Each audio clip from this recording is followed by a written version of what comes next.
Bueno, buen día, bienvenidos a la clase 12. Hoy vamos a hablar de detección de objetos. O sea que nos vamos a mover un poco más en una dimensión que no nos habíamos movido hasta ahora, que es lo que sería la tarea o el problema que queremos resolver. ¿Sí? ¿Se acuerdan que en la primera clase, cuando di una definición de lo que era visión artificial, uno de los elementos principales era definir una tarea o un objetivo que queremos cumplir? Bueno, hasta ahora nos habíamos concentrado sobre todo en clasificación, y hoy vamos a explorar un poco eh, otros problemas clásicos de visión artificial, que tienen que ver con la segmentación, o sea, asignar a cada píxel una etiqueta, la detección de objetos, que se puede ver como clasificación y localización, eh, y bueno, la segmentación de instancias. Esto es segmentar distintas instancias de una misma clase de objetos. Y al final de la clase voy a estar presentando un poco el trabajo final, un poco la idea, y cuáles son la lista de papers preseleccionados que armamos nosotros. Voy a hablar rápidamente de cada uno. Y bueno, ahí vamos a discutir un poco cómo va a ser cómo va a ser esa evaluación. Bien, entonces, como les decía, hay más problemas en Computer Vision que la clasificación. ¿Sí? Hasta ahora nos concentramos en este segundo caso acá, que es la clasificación. Eh, un problema muy cercano es clasificación y localización, o sea, es decir qué objeto hay en la imagen y decir en qué parte de la imagen está. Y después hay otros problemas más complejos, que son la segmentación semántica, que vamos a ver hoy también, que es asignar a cada píxel una etiqueta. Y ahí cubrimos toda la imagen con una anotación semántica de todas las ubicaciones. Y después tenemos el caso de detección de objetos, donde para todos los objetos que estén presentes en la imagen vamos a dar eh, una localización. Y después está la combinación de lo que sería detección de objetos y segmentación semántica, que es para cada objeto detectado dar la segmentación exacta de los píxeles que pertenecen a ese objeto.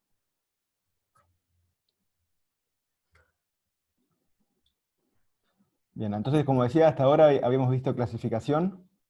¿Sí? En clasificación tenemos a la entrada del algoritmo una imagen, y la salida es una de posibles C clases, ¿sí? De una lista fijada a priori de clases posibles.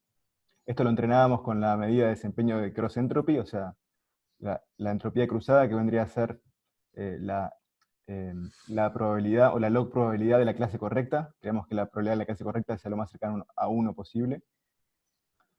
Y bueno, vimos que existen varias bases de datos para este problema. En el práctico trabajaron con CIFAR 10, la más conocida es ImageNet, por el tamaño y la variedad de objetos que tiene. Y acuérdense que tiene más de 1.000.000 de imágenes anotadas para 1.000 clases. Bueno, típicamente una red neuronal para resolver el problema de clasificación es una red que tiene varias capas de convolución, hasta que al final llega a una representación de una dimensión más o menos manejable, pasa por unas capas totalmente conectadas, y al final tiene un softmax que transforma los puntajes de cada clase en un vector que modela una distribución de probabilidad discreta. Y a eso se le aplica la función de costo de cross entropy. Bien, de esto hemos hablado hasta ahora, así que pasamos al siguiente desafío, que es el de la segmentación semántica. ¿Sí? Acá no solo vamos a clasificar, o sea, no queremos solo clasificar qué objeto hay en la imagen, sino realmente clasificar todo lo que hay en la imagen. Entonces, píxel por píxel, vamos a tratar de asignar una etiqueta de a qué clase pertenece cada píxel. La entrada es, como siempre, la imagen, y la salida va a ser, como decía, una etiqueta C, también de un conjunto prefijado de clases, asignada a cada uno de los píxeles. ¿Sí? Por el momento no vamos a diferenciar entre instancias, o sea, si tenemos dos objetos de la misma clase, por ahora vamos a simplemente decir que es vaca, en este caso. No vamos a concentrarnos todavía en el problema de decir cuál es una vaca y cuál es la otra vaca. La función de ajuste también va a ser cross entropy, pero esta vez promediada sobre todos los píxeles de la imagen, ¿sí? O sea, vamos a tener una anotación, una ground truth o etiquetas para cada píxel, entonces podemos calcular esa entropía cruzada de la probabilidad de la clase correcta para cada uno de los píxeles y promediar. Y a diferencia de clasificación, ahora para validar un algoritmo de segmentación semántica, típicamente se utiliza el concepto de intersección sobre unión entre la ground truth y la predicción que hicimos, ¿sí? Esto lo vamos a ver en la siguiente slide y va a quedar más claro.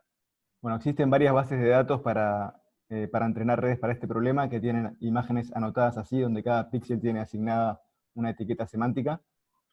Y la más utilizada en este tipo de artículos es sobre todo Coco. Antes de la era Deep Learning existía la base Pascal Visual Object Challenge.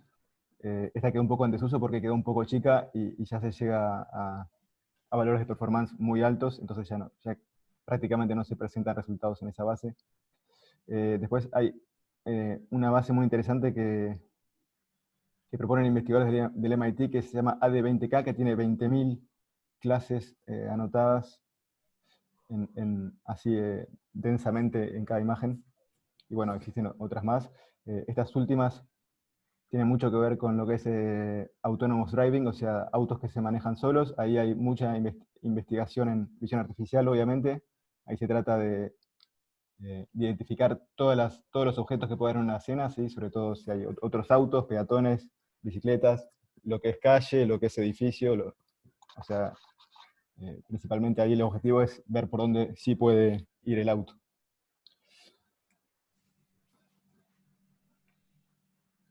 Y acá hay algunos ejemplos de esos datasets que están hechos eh, para el caso de un auto navegando en una ciudad.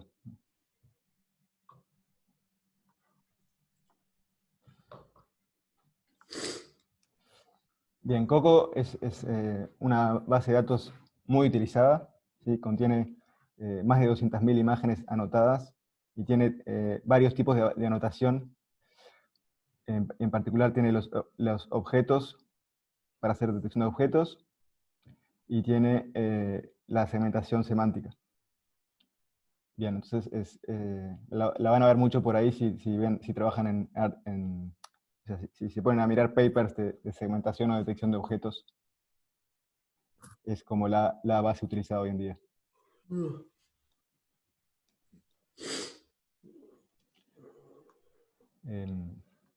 Y entonces les decía que para evaluar el resultado de la segmentación semántica se usa la medida de intersección sobre la unión. ¿Esto qué quiere decir? Que yo tengo dos medidas, una es la ground truth y otra es la que yo predije. En este caso queremos segmentar este perro.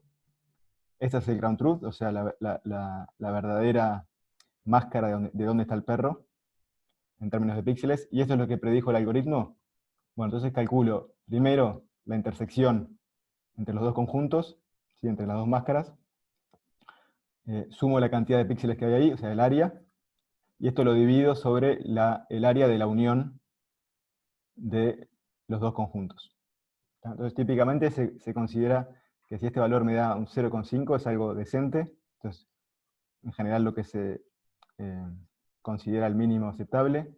Un 0,7 ya es muy bueno y un 0,9 ya es casi perfecto. O sea, con un IOU de 0,9 casi no se nota una diferencia o sea, acá serían muy pocos píxeles de diferencia entre la predicción y la verdad.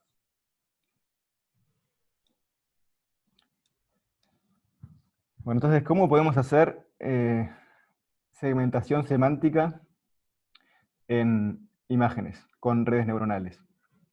Bueno, una primera idea que se nos puede ocurrir es agarrar una pequeña ventana de la imagen, una región de la imagen, pasarla por una red de clasificación y que nos diga cuál es la clase de esta ventana y asignarle esa clase al píxel central. ¿Qué les parece que va a pasar con este tipo de enfoque? Muy lento.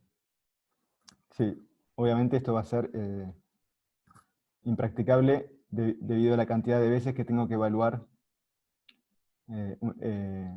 esta red neuronal, ¿no?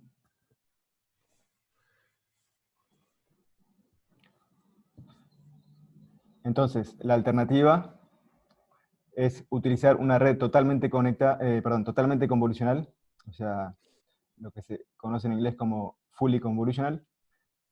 Ahí eh, la ventaja es que, bueno, como vieron en la clase de redes convolucionales, tengo mucho más eficiencia en el procesamiento en el procesamiento de la imagen, ¿sí? Y además, al ser filtros que se aplican de la imagen, bueno, puedo garantizar que para cualquier tamaño de imagen, la salida va a tener siempre el mismo tamaño de la imagen de entrada, y en particular puedo armar la red de tal manera que en el último filtro yo tenga un volumen de activaciones, que es del tamaño de la imagen, por el número de clases, ¿sí? Entonces ahí voy a tener un puntaje para cada clase, un puntaje de clase para cada píxel, ¿sí? Y luego, tomando el argmax o el softmax, me quedo con la clase a la que pertenece cada píxel. ¿Qué desventajas les parece que podría tener este enfoque?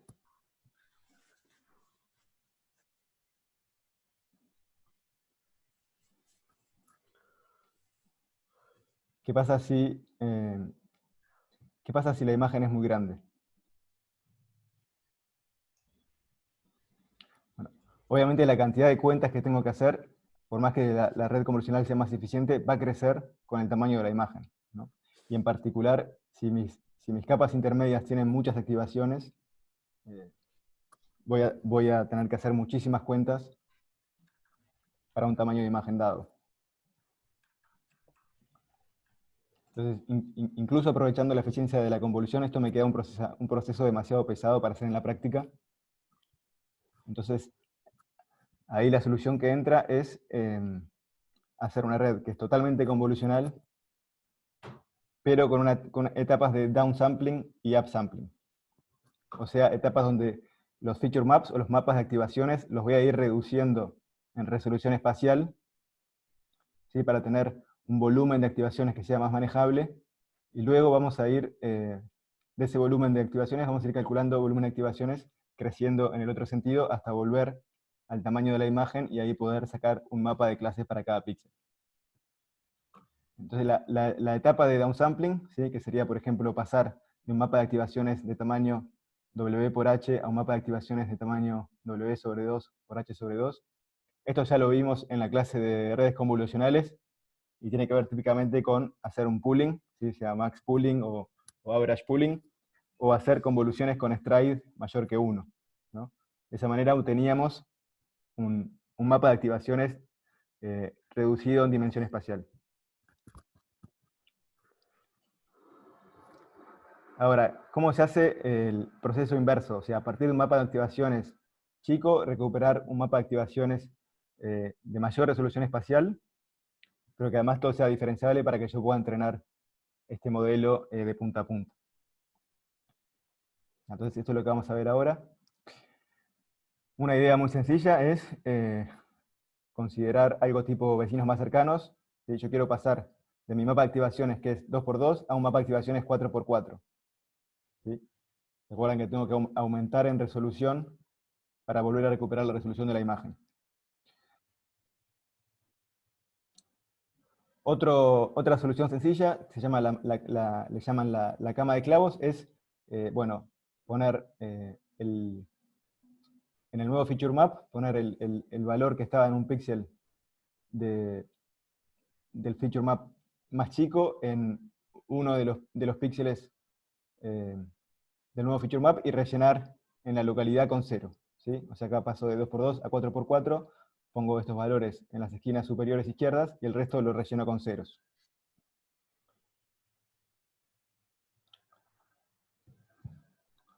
Otra posibilidad, un poco más sofisticada, es, bueno, recordando que tenemos esta estructura en la que primero reduzco en dimensión espacial y después aumento, bueno, si esa reducción la hago con un max pooling, ¿sí? Yo voy a tener acá, ¿se acuerdan de max pooling? En este caso, reducimos la dimensión espacial de 4x4 a 2x2, lo que hacemos es, en una ventana de 2x2, nos quedamos con el máximo, nada más. ¿Tá? Entonces, una opción es registrar la ubicación de ese máximo, y cuando yo hago el salto equivalente pero en el otro sentido, o sea, cuando voy a aumentar la resolución espacial por 2, utilizo la ubicación del max pooling de la primera etapa para pegar ahí el valor, eh, el valor que tiene el feature map que estoy ahora agrandando. Y el resto lo relleno con ceros.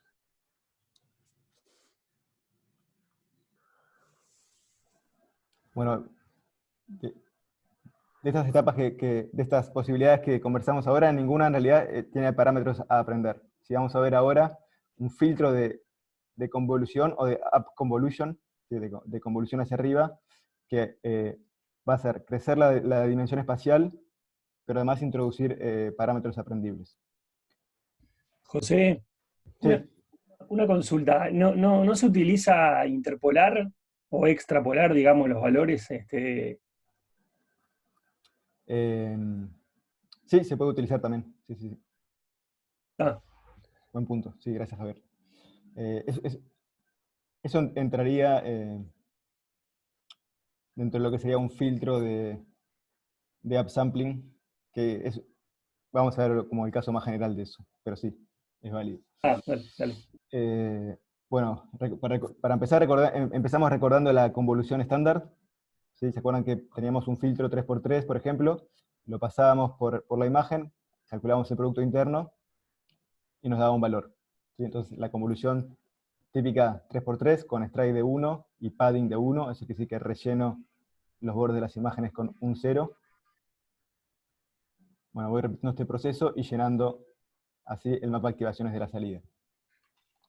Ahora, para bajar de dimensión espacial, como decíamos, se puede utilizar un strike 2. ¿Sí? Esto quiere decir que ahora este filtro lo voy a aplicar a un píxel y saltearme uno, ya voy de 2 en 2. Entonces ahora mi salida es más chica porque me salteé uno de cada 2 píxeles.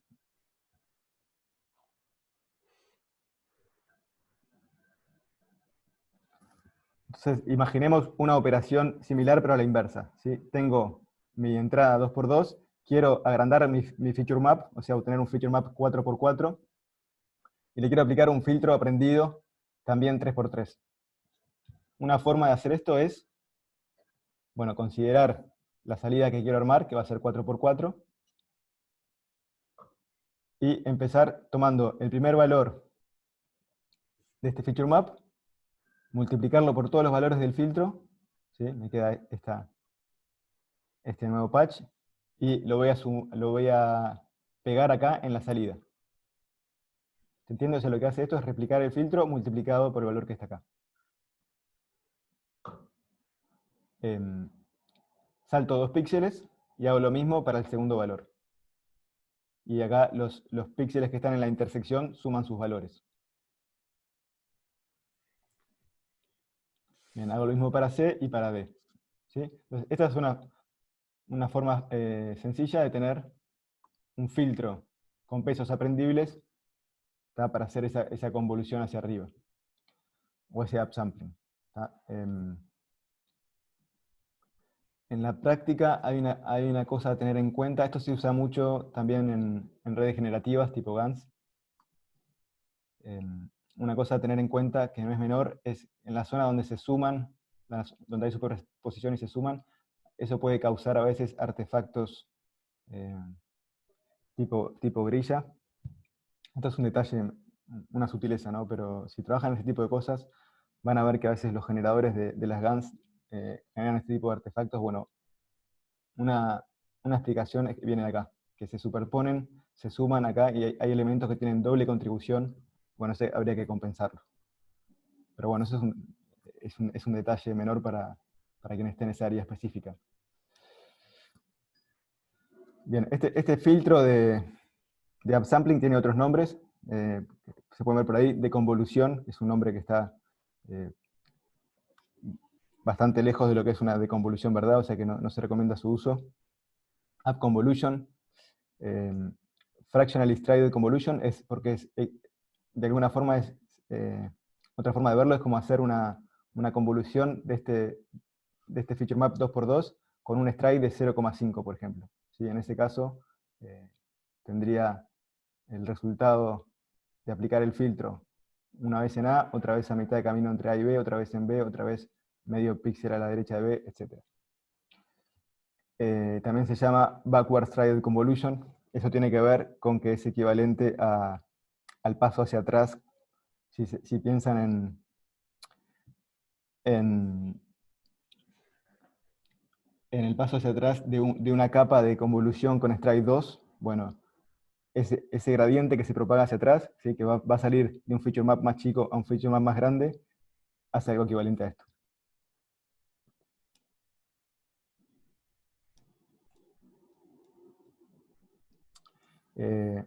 El nombre que sería tal vez más correcto utilizar, o que se utiliza más generalmente, es el de convolución traspuesta, que está acá en el título de la slide.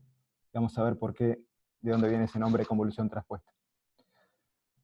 Consideremos un ejemplo, un D, donde tenemos el típico kernel de tamaño 3, y de vuelta stride 1 y padding 1, o sea, el caso más típico de convolución. ¿Está? Y nuestro filtro es W0, W1, W2, y tenemos una entrada con 4 elementos.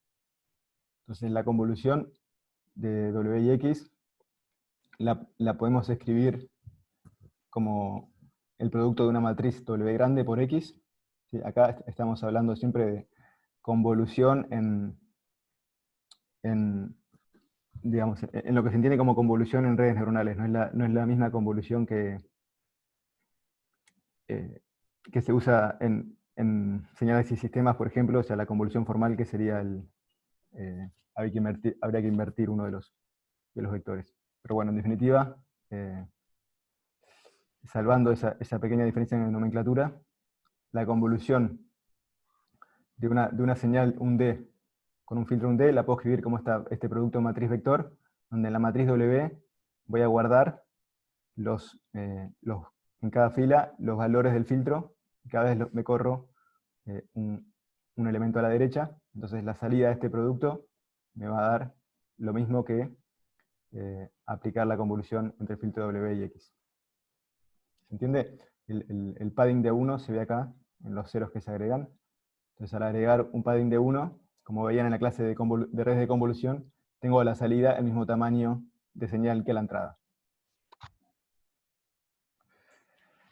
Entonces, la convolución traspuesta se puede ver como multiplicar la traspuesta de esta matriz W por lo que hubiera sido una señal de salida, o sea, una señal de tamaño 4 en este caso. Entonces, el resultado, el resultado de esta convolución, o sea, esto también es una convolución, pero ahora con un filtro equivalente que es el traspuesto de este filtro inicial. Acá lo estamos haciendo para stride 1, o sea que les puede parecer medio raro, no tiene mucho sentido, pero va a cobrar sentido cuando lo queramos hacer para stride 2, que es el caso donde se reduce o se aumenta la dimensión espacial. En el caso de stride 2, entonces, ahora tenemos que vamos a aplicar el filtro cada 2 píxeles. O sea que acá me salto 2 lugares. ¿Sí? De nuevo utilizamos zero padding, y lo que vemos entonces a la salida es que del vector que tenía 4 elementos de entrada, ahora tiene 2 elementos de entrada. ¿Sí? O sea, hicimos un downsampling por 2, y el resultado es esto que está acá, que es equivalente a aplicar el filtro en el primer píxel con zero padding, y en el píxel de la tercera posición con zero padding al final. Entonces ahora tiene un poco más sentido hablar de la convolución traspuesta, ¿sí? Y supongamos que ahora tengo mi feature map de 2 elementos y quiero recuperar un feature map de 4 elementos. Entonces lo que hacemos es multiplicar ese feature map de 2 elementos a la izquierda por la matriz traspuesta de la matriz equivalente al filtro W. ¿Sí? En este caso entonces tenemos a la salida, el filtro W con stride 2. ¿Sí? Fíjense que acá tenemos el stride 2. Entonces esto a la salida, ¿qué me da? Fíjense que me da, para los primeros elementos, me da el filtro W multiplicado por el primer valor de la señal. Esto es lo que veíamos en el diagrama de la slide anterior. Para el resto de los elementos me da el valor U1 multiplicado por el filtro W. Y en donde hay superposición se suman. Entonces de ahí viene el nombre de convolución traspuesta. De nuevo la idea es muy simple, es agarrar los valores del filtro, multiplicarlos por el valor de la señal, y los pongo en una nueva grilla. Lo mismo para los siguientes elementos, y donde se superponen, hago la suma. ¿Hay dudas hasta acá?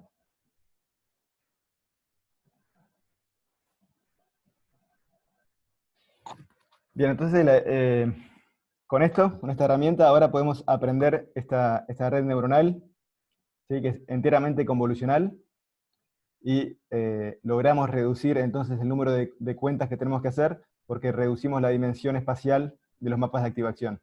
Entonces ahora tengo que hacer, a partir de acá, por ejemplo, la mitad de cuentas. Y para volver a recuperar el tamaño de la imagen, aplicamos estos filtros de upsampling, o convolución traspuesta. Entonces recuperamos un mapa de activaciones del tamaño de la imagen, y podemos sacar un puntaje de clase para cada píxel.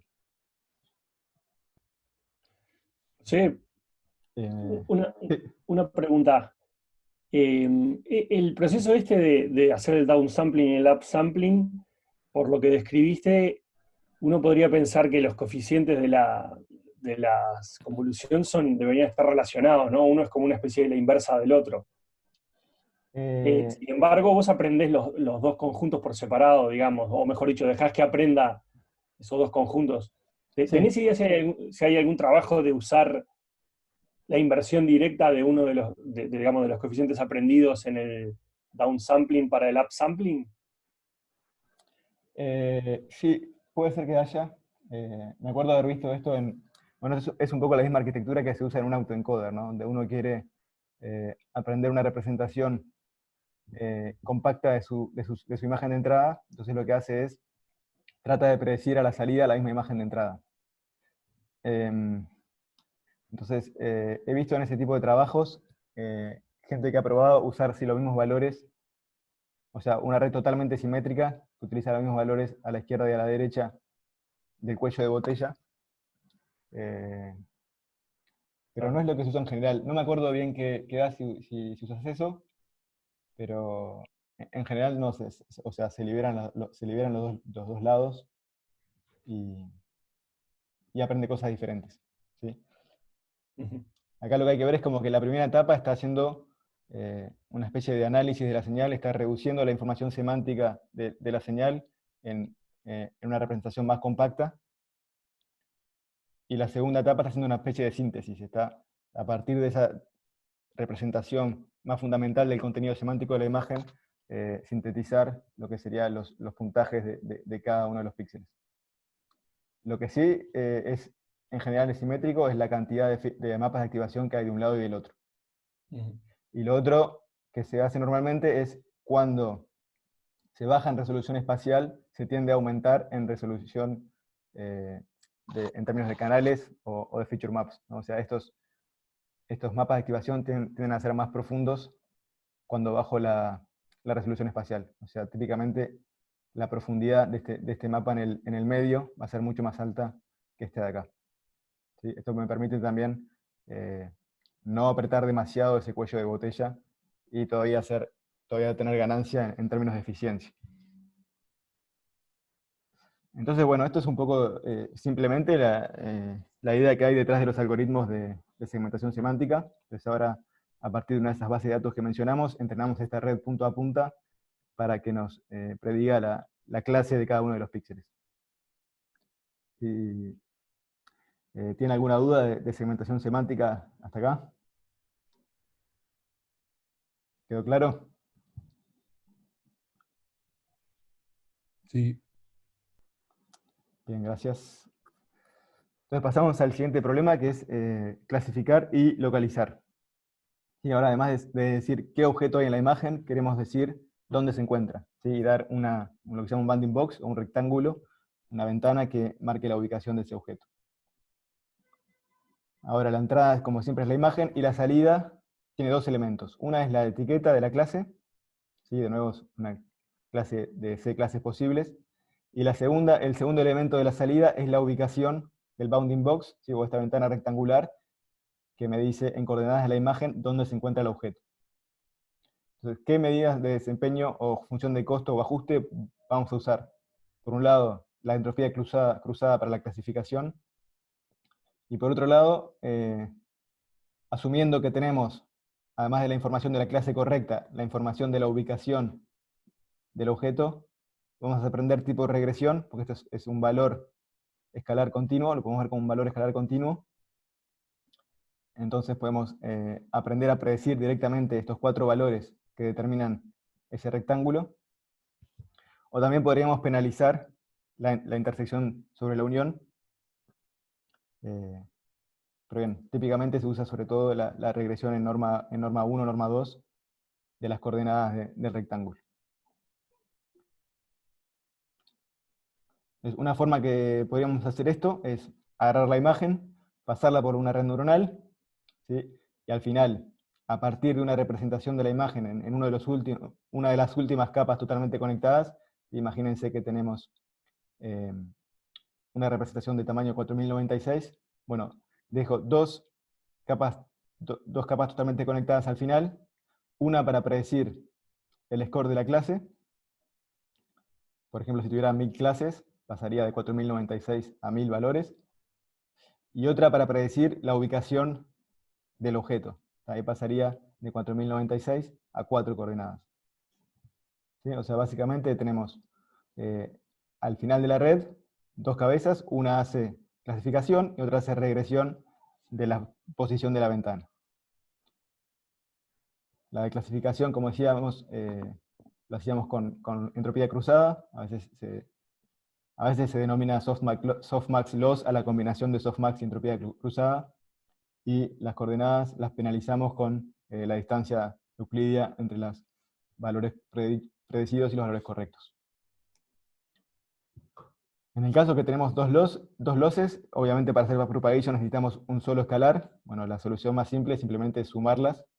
Ahí se podría ver de jugar un poco con los pesos de cada loss, pero por el momento vamos a considerar la solución de ser simplemente una suma.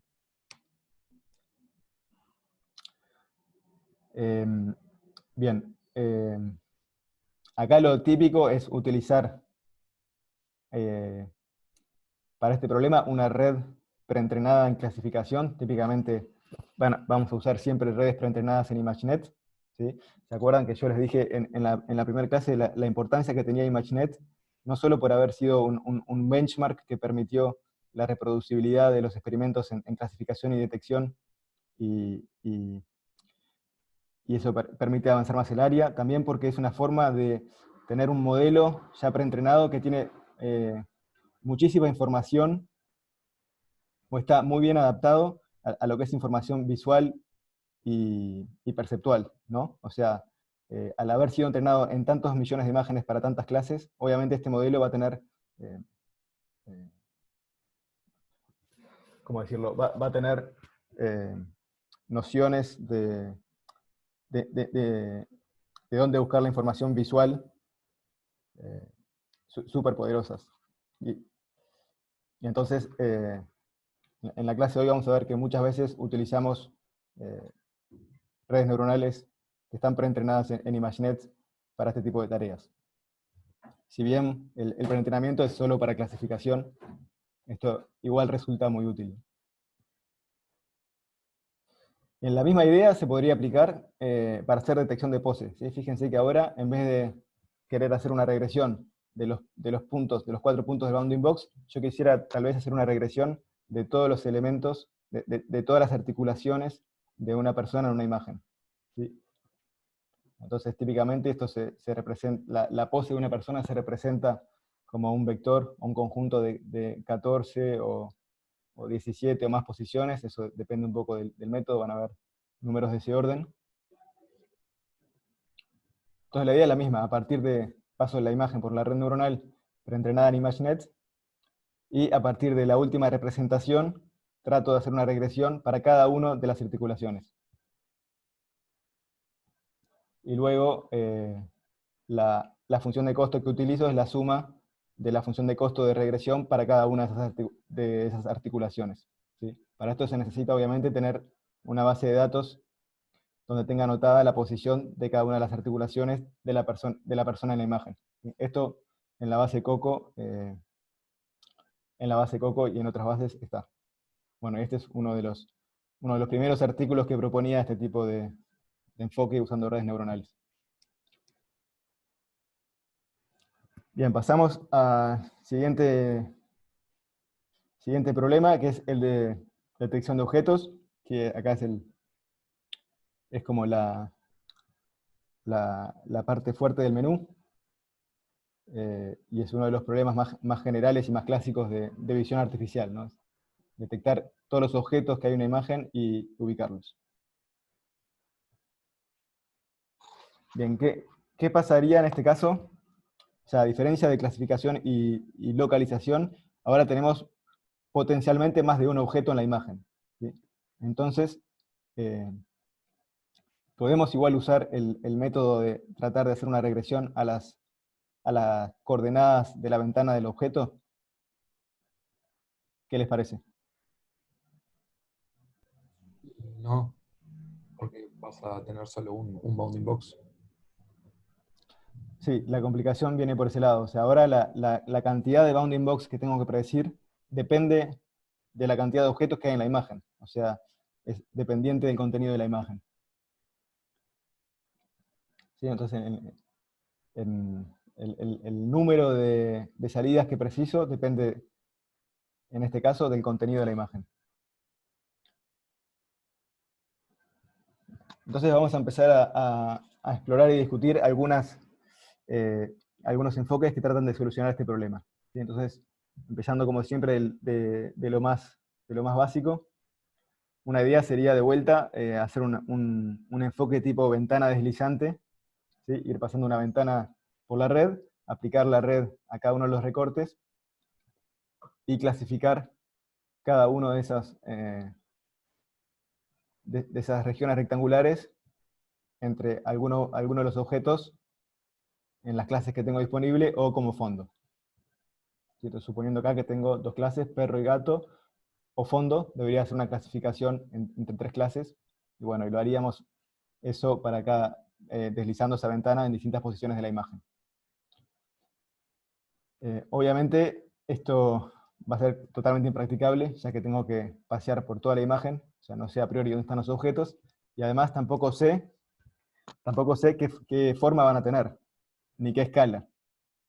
Entonces, esto requeriría explorar todas las posiciones de la imagen y a la vez bounding box con distinto tamaño y distintas formas. O sea, puede ser más alta que ancha o más ancha que alta, por ejemplo. Entonces, esto sería extremadamente costoso computacionalmente. Entonces, una primera opción es, bueno, no hacer una ventana deslizante sobre toda la imagen y todos los factores de forma y todas las escalas, sino utilizar primero un método de preprocesamiento que me diga cuáles son las regiones potenciales de la imagen que podrían tener un objeto, ¿sí?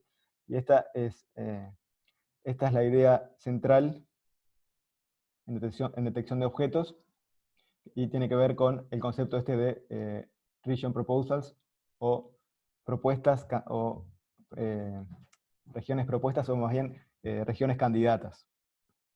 ¿Ah?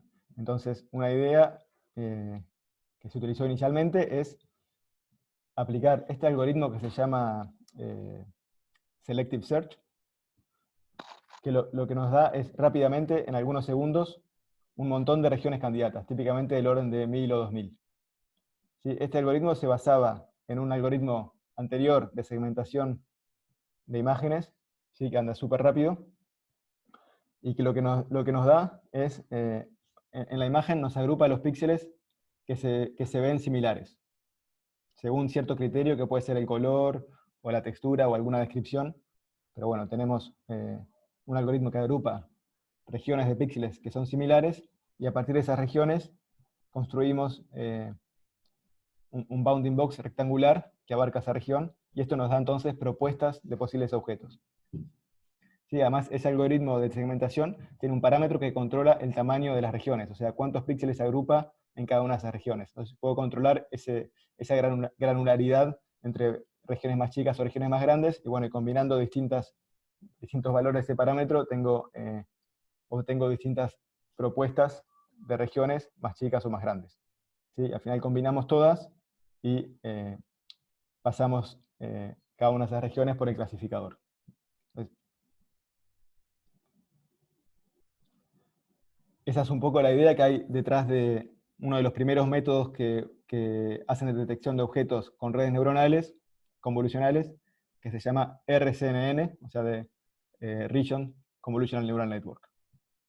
Entonces la idea acá es que tenemos la imagen de entrada, le aplicamos el algoritmo de Selective Search para que nos dé regiones de interés, o estas regiones propuestas o regiones candidatas, típicamente del orden de 2000.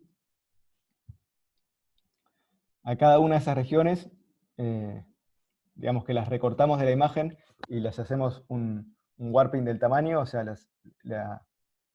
las interpolamos para que tengan un tamaño fijo, típicamente cuadrado, por ejemplo, de 224 por 224, que es el tamaño que usa una red típica entrenada en ImageNet.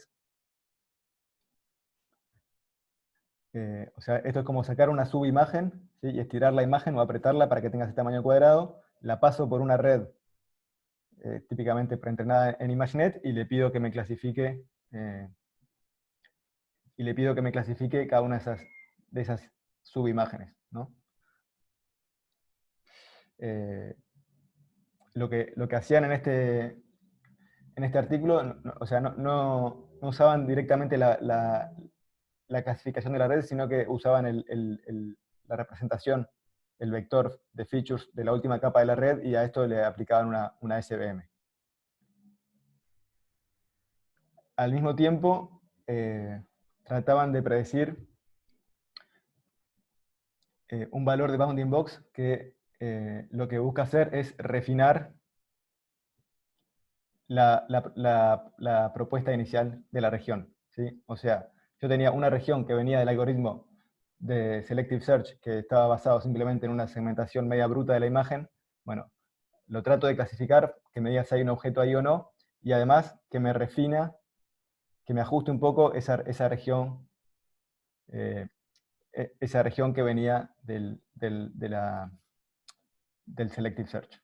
¿Se entiende? Entonces la salida de la red la utilizo para dos cosas. Por un lado, para clasificar si hay un objeto o no, y por otro lado, para ajustar la ubicación de ese objeto. ¿Se entiende? Profe, una pregunta. Sí. Si ahí, como el número de imágenes puede variar en la imagen, es decir, lo que se va a extraer en cada imagen puede variar, ¿no? ¿El vector de entrada de la red va a tener siempre el mismo tamaño o cómo sería? Sí, fíjate que lo que entra a la red en realidad es, tengo la imagen grande, agarro una subimagen, ¿sí? Le hago un resize para que tenga un tamaño fijo. Entonces todo lo que entra a la red siempre tiene el mismo tamaño. Yo tengo una sola red a la que le doy todas las imágenes. Le da cada cuadro por separado. Cada Como cuadro una por separado. imagen.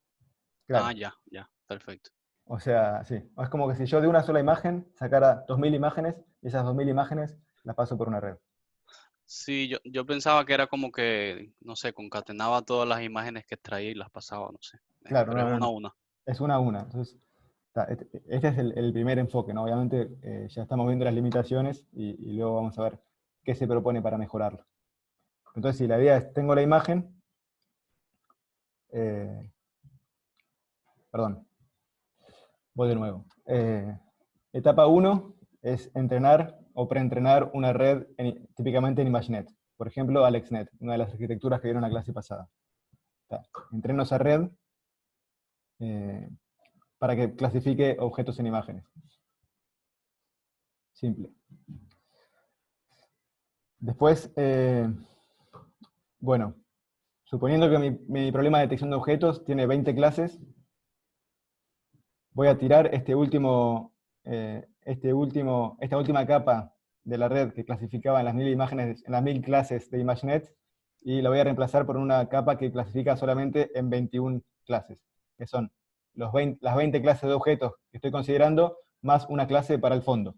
O sea, una clase que me dice acá no hay ningún objeto. Entonces, habiendo preentrenado la red y habiendo modificado la última capa, yo ahora puedo reentrenar esta red con todas las subimágenes que saqué de la imagen a partir de las Region Proposals, ¿no? Para cada imagen, a partir de mis propuestas, voy a tener un nuevo subconjunto o conjunto de datos de entrenamiento que me dan una imagen que es una región de la imagen y me dicen si hay objeto o si no hay objeto. Y si hay objeto, ¿qué objeto es? Entonces, con esto construyo un nuevo dataset de entrenamiento en el que se entrena, por ejemplo, una SVM, que es lo que veíamos en el diagrama anterior. Entonces tengo mis pedazos de imágenes que tienen gato, para esto tengo la etiqueta de gato, y para las que no tienen gato, por ejemplo, podría asignar una etiqueta negativa. ¿Sí? Esto sería, perdón, hay un detalle aquí, que esto sería haciendo una clase, entrenando un SVM para clasificar gatos contra el resto, ¿no? O sea, acá solo clasifico si hay gato o si no hay gato. Lo mismo podría ser para perro. Entonces, en este caso, todas las imágenes de gato serían negativos y todas las imágenes de perro serían positivos. Bueno, y como les decía, también tiene esta etapa de refinar el bounding box. ¿Sí? Entonces, de vuelta, tenemos la imagencita que recorté de la imagen grande, la pasamos por la red preentrenada, esto me da un vector de descripción, y a partir de ahí trato de hacer una regresión de cuánto tengo que corregir ese bounding box que viene de la propuesta, ¿no? Entonces ahí la idea es que la red se dé cuenta si el objeto está medio truncado, para qué lado me tendría que correr. Y eso va a permitir refinar la ubicación de ese objeto. Bueno, entonces cuando apareció RCNN, allá también en la época cerca de 2012, hizo un salto de calidad grande con respecto a los métodos anteriores que no usaban redes convolucionales. Ahora voy a explicar un poco más en detalle cómo se evalúan los métodos de detección de objetos, pero en definitiva, bueno, vemos que hizo un salto de 41 a 54, que es bastante significativo, y luego la idea de refinar el bounding box también hacía ahí un pequeño salto, y también, fíjense, cambiando la arquitectura de esa red preentrenada, también puede obtener mejoras, ¿no? Acá pasamos de usar AlexNet, que era una de las primeras redes convolucionales que se habían propuesto, a usar BGG16, que es esta red BGG que vieron en la clase pasada con 16 capas. Bien, entonces vamos a ver un poco en detalle cómo se mide esta performance cuantitativamente. La idea es que vamos a usar el concepto de intersection over union, comparar con el ground truth, para ver si encontramos todos los objetos que estaban marcados en el ground truth para esa imagen. Entonces, para evaluar, primero corremos el detector en todas las imágenes de texto. ¿Sí? Y ahí tenemos que aplicar algo que se llama non-maximum suppression, que lo vamos a ver ahora enseguida, pero la idea es que el detector me puede llegar a dar muchas candidatos o predicciones redundantes, y tengo que aprender y tengo que saber cómo elegir de todos esos posibles candidatos de objetos, cómo quedarme solo con algunos. Y entonces, pasamos el detector por cada imagen. Esto nos va a dar a la salida distintas ventanas con distintas clases. Entonces, para cada categoría de mi base de datos, ¿sí? Por ejemplo, acá habíamos hablado de usar 20 categorías, voy a calcular la precisión promedio. Vamos a ver un poco qué quiere decir. Imagínense que estamos queriendo detectar para la clase perro, ¿sí? Entonces consideramos todas las detecciones que nos dio el algoritmo en la clase perro, y cada una de las detecciones, ¿sí? Como pasamos por un clasificador al final, tenemos un score, que es una medida de confianza, de qué tan qué tanta confianza tiene el algoritmo de que allí haya realmente un perro. Entonces las ordenamos según este score. Y por otro lado tenemos las anotaciones de ground truth, ¿sí? O sea, esto podemos verlo como que tenemos en la imagen original. Entonces, supónganse que tenemos un perro. Y en azul vamos a tener todas las detecciones del algoritmo. Y después en naranja vamos a tener el ground truth. ¿Está? Bueno, en este caso habría 3 perros. Imagínense que hay otro perro por ahí y otro perro por acá. ¿Está? Yo detecté como que hubiera 5 perros con estos puntajes y en la imagen real hay 3 perros. Entonces, empiezo por el elemento que tiene mayor puntaje, ¿está? Y lo comparo con todas las ventanas que hay en el ground truth. ¿Sí? O sea, agarro uno de estos azules y lo comparo contra todos los naranjas. Y si alguno me da que tiene intersection over union mayor que 0,5, ya se acuerdan de esto de que coincidía la predicción con el ground truth, entonces digo que tengo un match, lo marco como positivo, y este elemento lo saco de mi lista de ground truth, porque ya lo matché. ¿Tá? Y entonces esto corresponde a un punto en la curva Precision Recall. No sé si se acuerdan de cursos básicos de aprendizaje, lo que es Precision Recall. La idea es cuando tengo un problema de detección,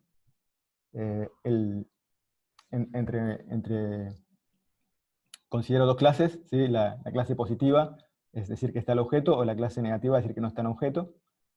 ¿Tá? Entonces, el problema es cuando hay varios objetos en la imagen, ¿no? Y yo quiero, por un lado, medir que soy capaz de detectar los objetos cuando están, y a la vez de no decir, y a la vez evitar los falsos positivos, o sea, decir que hay un objeto cuando en realidad no está el objeto. Entonces, la precisión mide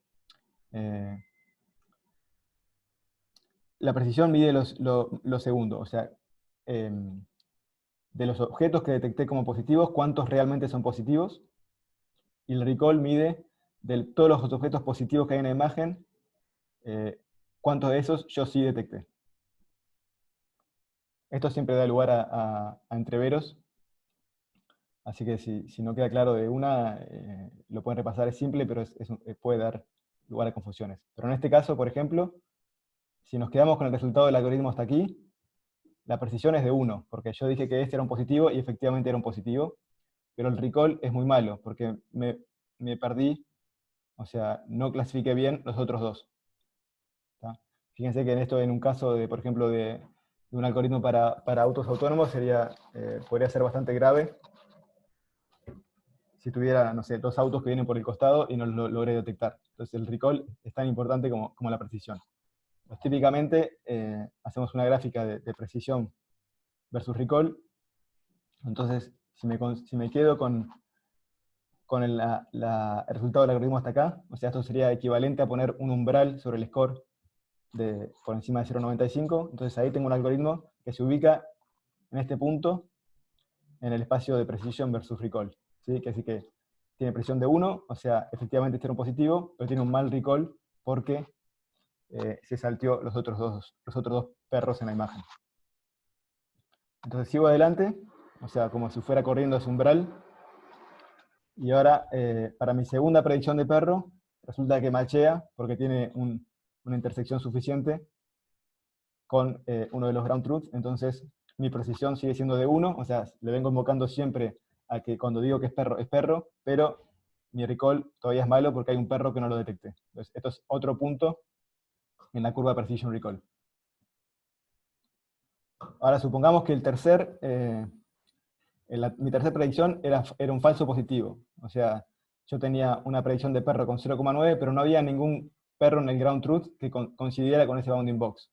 Entonces ahí perdí en precisión. Fíjense que ahora de los 3 que yo dije que eran positivos, solo 2 eran positivos. Entonces ahí bajamos en precision. Bueno, así seguimos. Supónganse que tenemos otro falso positivo, y al final el último le invoca al tercer perro que queda por ahí. Entonces ahí el recall es 1, porque encontré todos los positivos que había en la imagen para encontrar. Bueno, entonces la medida que se reporta luego de hacer esto es la precisión promedio, o sea, promediando sobre los valores de recall, que es equivalente a el área que está abajo de esta curva.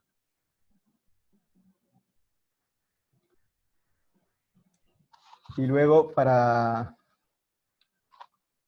promedio todo esto para todas las imágenes, y luego promedio sobre todas las categorías. Y en general, para reportar la performance de un algoritmo de detección de objetos, se reporta esta precisión promediada más sobre todas las imágenes de todas las categorías. José, Sí, el ese que dijiste del área debajo de la curva, ¿tiene algo que ver con el F1 score? sí. El F1 ¿Es score, lo mismo? no me lo acuerdo ahora de memoria, pero es otra forma de... no me lo acuerdo de memoria, no se usa mucho en visión, creo que se usa más bien eso en estadística o en cosas médicas, lo he visto, pero es otra forma de medir este balance entre falsos positivos y verdaderos positivos. Pero sí, o sea, es seguramente algo muy similar. El Ah, F1 score se usa en segmentación en realidad. Se lo conoce como coeficiente DICE. Por lo menos yo que trabajo con segmentación es algo que se recontra usa como una medida, digamos, en vez de la intersection over union. Bueno, Es como un equivalente, digamos. claro, sí, sí. O sea, son medidas equivalentes que básicamente están evaluando eso de que detectes los positivos, pero a la vez, digamos, no te pierdas positivos sin detectar y que a la vez no des como positivo algo que no es positivo. Yo no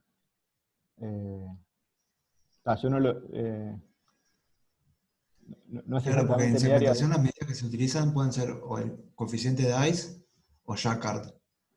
Sí, Por lo menos en segmentación de imágenes médicas son como las que se usan esas dos. claro. Sí, Jacquard es el IOU, ¿no? Es lo mismo. Sí. Y el coeficiente DICE es como un equivalente al F1 score, pero bueno, sobre píxeles clasificados. Está bien. Gracias por el comentario, entonces. Yo no lo tenía tan visto, pero bueno, efectivamente, como dice Nico, se puede usar equivalentemente el score F1 para segmentación. Bueno, y finalmente, este average precision promediado se puede calcular a distintos valores de umbralización en intersection over union. ¿Se acuerdan que acá considerábamos que era un match? Si el IOU era mayor que 0.5, puedo ponerme más exigente y pedir un 0,65 o 0,75 más. Entonces, típicamente también en los artículos de segmentación semántica en objetos, que en mi caso personal son los que más conozco, se reporta el MAP a distintos umbrales de IOU.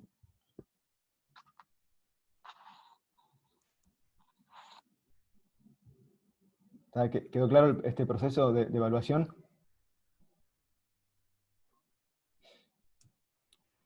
Entonces, un detalle nomás es el problema de non-maximum suppression o de eliminación de detecciones redundantes. ¿Sí? Supongamos que mi algoritmo de predicción, de detección de perros, predijo estas cuatro predicciones, ¿no? Entonces, obviamente hay predicciones acá que son redundantes y me interesa quedarme solo con una de ellas. Entonces, el procedimiento es muy sencillo. Primero comienzo por elegir la predicción de mayor puntaje, en este caso es la de 0.9. ¿Sí? Y entonces voy a explorar todas las demás, y si alguna tiene intersección sobre la unión mayor que un umbral, por ejemplo 0,7 con respecto a esta, la elimino, ¿sí? Porque tiene un score más bajo, pero o sea, se solapa con esta detección, o sea, es redundante con esta detección, pero su score es más bajo, entonces puedo tranquilamente eliminarlo. La elimino, paso a la siguiente con puntaje más alto, miro sobre todas las demás, o sea, sobre todo las demás con menor puntaje, y si tienen solapamiento suficiente, también las elimino, y al final me quedo solo con estas dos, y eliminé las detecciones redundantes. Entonces, en resumen, para este approach que es recortar pedazos de la imagen, pasarlos por una red, y a partir de ahí clasificar y refinar el bounding box. Bueno, esto es lo primero que se propuso para hacer detección de objetos con redes convolucionales, y obviamente tiene los problemas de que requiere hacer un pase por una red entera para cada una de las regiones propuestas, que pueden ser hasta del orden de 2000, y por otro lado tenemos que entrenar tres modelos en total, o sea, un modelo que es el preentrenado para hacer la extracción de features, un modelo de SVM para la clasificación y un modelo de regresión para el refinamiento del bounding box. Entonces, lo que sigue, que trata de mejorar estos problemas, se llama FastRCNN, y antes de empezar a verlo, les propongo hacer una pausa acá, y si les parece, volvemos 9:40 para seguir con la clase.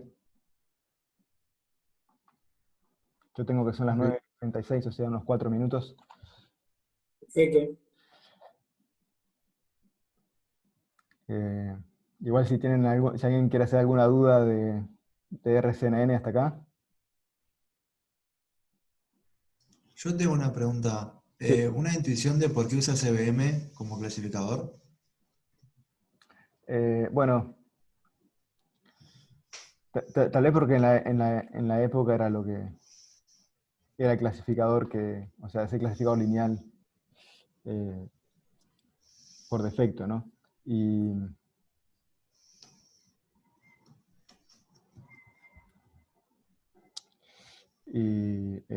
A ver, ¿dónde está?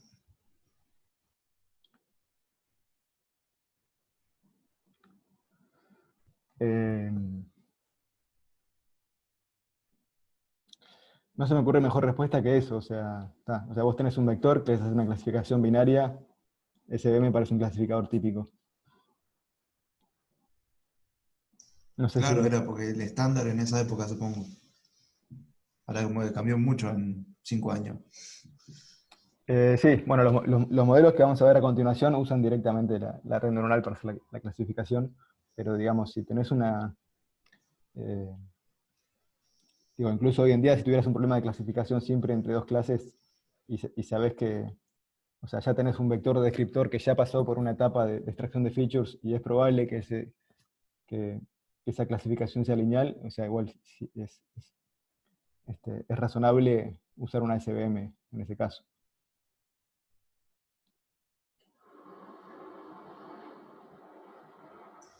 Bárbaro, gracias.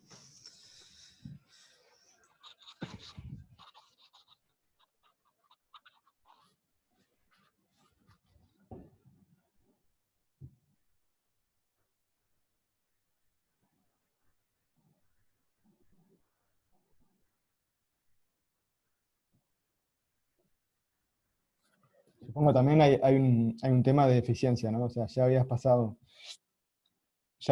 la imagen por una red neuronal entera. Bueno, si en esa segunda etapa metieras algo más complicado, estarías agregando mucho, capaz.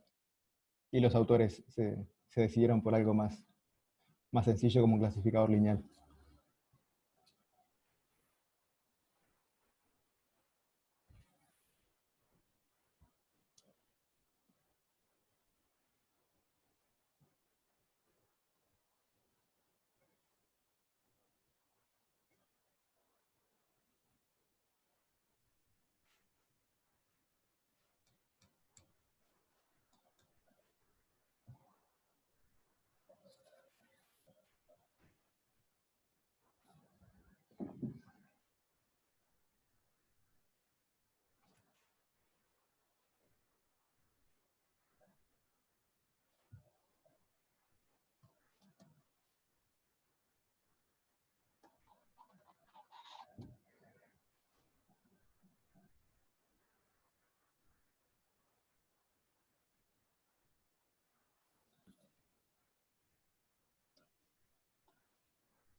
Bueno, si están ahí, seguimos, porque quiero que quede tiempo para al final discutir los papers del trabajo final. Bueno, entonces, la idea ahora es mejorar ese algoritmo de RCNN que pasaba a cada región propuesta por una red. Entonces,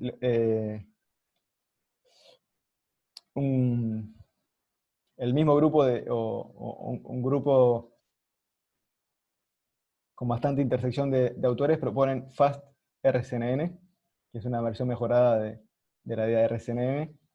Ahora, en vez de pasar distintas regiones de la imagen por una red neuronal, vamos a empezar por pasar la imagen entera por la red convolucional y extraer un mapa de activaciones como representación, como feature, como mapa de features de esa imagen. Y la idea es que vamos a aplicar estas regiones de interés, ahora recortando sobre ese mapa de features y no recortando sobre la imagen y después pasándolas por una red.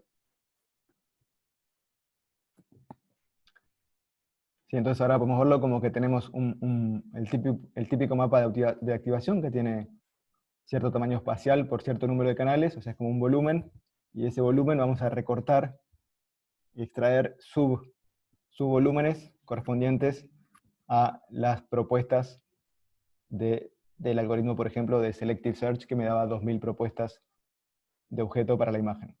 ¿Se entiende?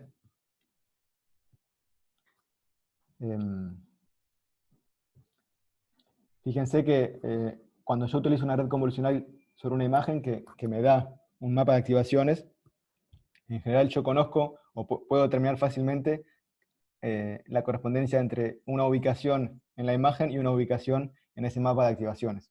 Entonces, esto es lo que vamos a usar acá para recortar el mapa de activaciones en las regiones que corresponden a las propuestas hechas por el algoritmo de Region Proposal. Bien, entonces una vez que extraemos ese volumen o subvolumen de activaciones como representación de una región de la imagen, de nuevo vamos a modificar el tamaño para que quede un tamaño fijo. Esta es una etapa que se llama ROI Pooling, ROI de Region of Interest, o región de interés. Este ROI Pooling Layer lo que hace es transformar estos volúmenes, que pueden ser de distintas formas, según cómo fue la forma de la propuesta, lo transformo todos al mismo tamaño, y una vez que tienen el mismo tamaño, lo puedo pasar por una siguiente etapa de clasificación. En este caso son capas totalmente conectadas, y a partir de ahí hago la clasificación. Esto tiene un poco que ver con la pregunta anterior de por qué usaban SVMs en el otro caso. Bueno, en este caso usan algo un poco más complejo y usan algunas capas totalmente conectadas, pero sería equivalente acá poner una SVM. O sea, sería otra forma de hacer esa clasificación en base a las features extraídas de esta etapa. Y bueno, y como antes también vamos a tener una segunda cabeza de predicción que me va a dar el refinamiento del bounding box. Y como antes, la función de costo que optimizamos es la combinación, la suma de la función de clasificación y la función que ajusta o refina la ubicación del bounding box. Entonces, fíjense que ahora, cuando hagamos el entrenamiento, podemos entrenar punta a punta todo este sistema y hacer el backpropagation de esta loss, tanto para las capas del clasificador y el regresor de esta etapa, como para las features que extrae la red convolucional de base. ¿Sí? Todas estas etapas van a ser diferenciables, entonces voy a poder aprender a la vez a refinar el extractor de features y el clasificador de las regiones.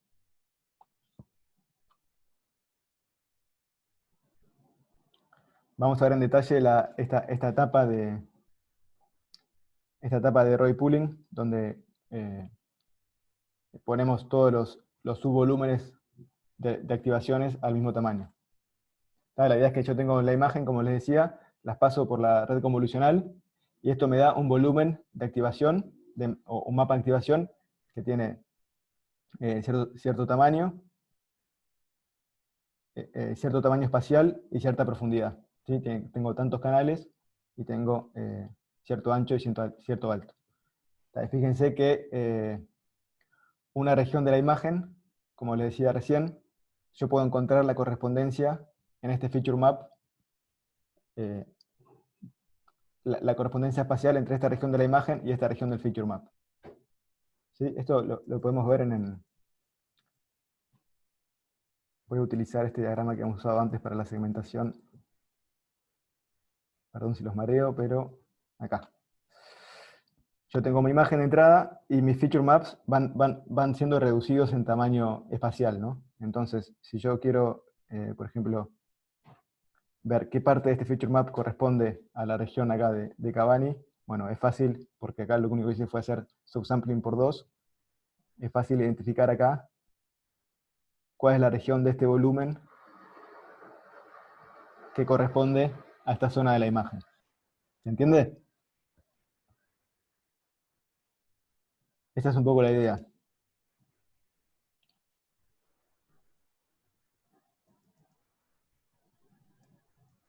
Volviendo a FasterCNN, tengo la imagen, la paso por la red, tengo mi volumen, entonces yo ahora miro esa región que equivale en mi mapa de features, que fíjense que es mucho más chico que la imagen original, pero tengo ahora la correspondencia entre un píxel acá y un píxel acá.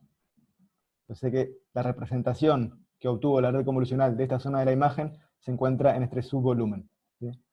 Acá lo que hicimos fue ir haciendo sucesivas capas de downsampling y a la vez aumentando el número de canales hasta que tengo un feature map de 512 canales y tamaño espacial 20 por 15.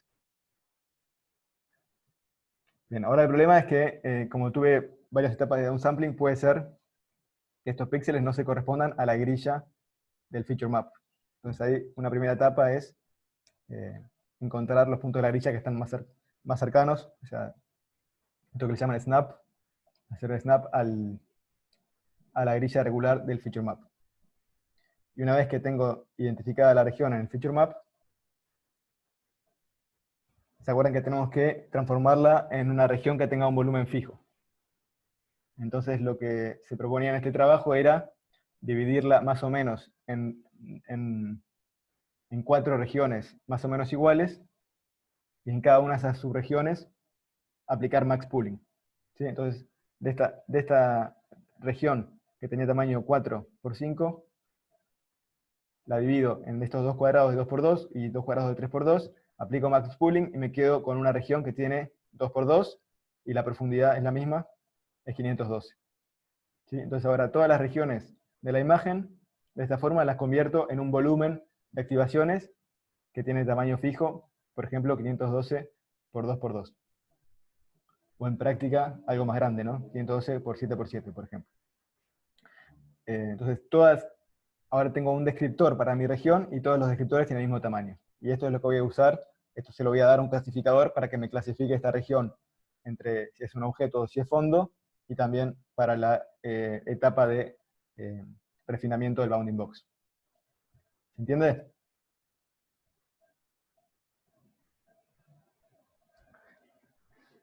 Sí.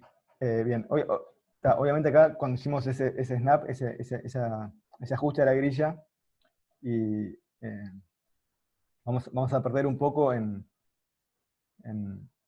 la ubicación exacta de la región de la imagen, sobre todo además porque acá tuvimos varias etapas de downsampling.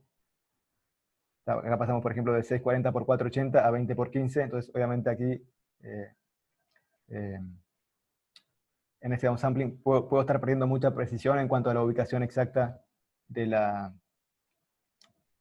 bounding box. Entonces, lo que se propone en otro paper para solucionar este problema es hacer, en vez de pegarse a la grilla, hacer algo que le llaman ROI Align, que es básicamente hacer una interpolación lineal de los valores de las features para los valores que corresponden a la región en el espacio de la imagen. Entonces, por ejemplo, lo que hacen es consideran ciertos puntos dentro del un número fijo de puntos, porque siempre quiero un número fijo de elementos a la salida, un número fijo de puntos dentro de esa área rectangular, y hacemos una interpolación bilineal para quedarnos con un vector de representación para ese punto. Entonces, básicamente, la idea de antes es recortar un subvolumen de ese mapa de activaciones, ahora un poco más refinado en cuanto a la posición de ese subvolumen.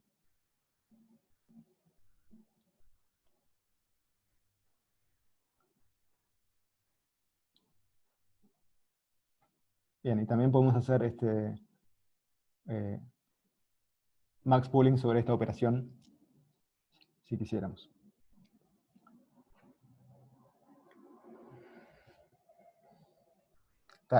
Entonces, comparando RCNN y el fast RCNN, ¿se acuerdan que en la primera opción era recortar la imagen en pedazos y pasar cada pedazo a una red neuronal? Y a partir de ahí, clasificar y predecir la ubicación.